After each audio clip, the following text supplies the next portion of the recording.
बॉलीवुड में फनकारों के अफेयर्स तो जुबान ज़द-ए-आमो खास रहते हैं। कुछ मन घड़त भी होते हैं, लेकिन कुछ में हकीकत का रंग भी वाज़े तौर पर शामिल होता है। लेकिन क्या आपको मालूम है कि प्रीति जिंटा और आमिर खान की शादी की खबरें भी खूब वायरल हो चुकी हैं।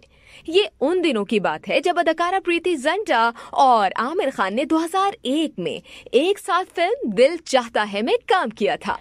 फिल्म में दोनों की केमिस्ट्री को बहुत पजीराई मिली थी। इस फिल्म के बाद ही आमिर खान और रीना दत्त की 2002 में तलाक की खबरों ने सबको हैरान कर दिया था। आमिर खान और रीना की अलहदगी के बाद ये खबरें सामने आई थी कि आमिर खान और प्रीति जिंटा ने खुफिया शादी कर ली है। बादशाह प्रीति जिंटा ने एक शो में शिरकत की और वहां उन्होंने ऐसी बेबुनियाद खबरों की तरदीद की और रद्द अमल में कहा कि उन्हें ऐसी अफवाहें सुनकर शौक लगा था।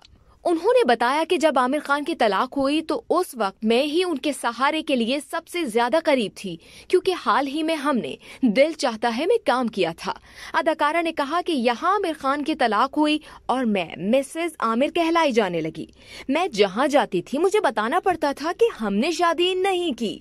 अदाकारा ने वाज़ेह किया कि आमिर मुझे अपनी छोटी बहन समझते हैं और जब मेरी आमिर से शादी की अफवाहें गर्दिश कर रही थीं तो उन्होंने ही मुझे दिलासा भी दिया था।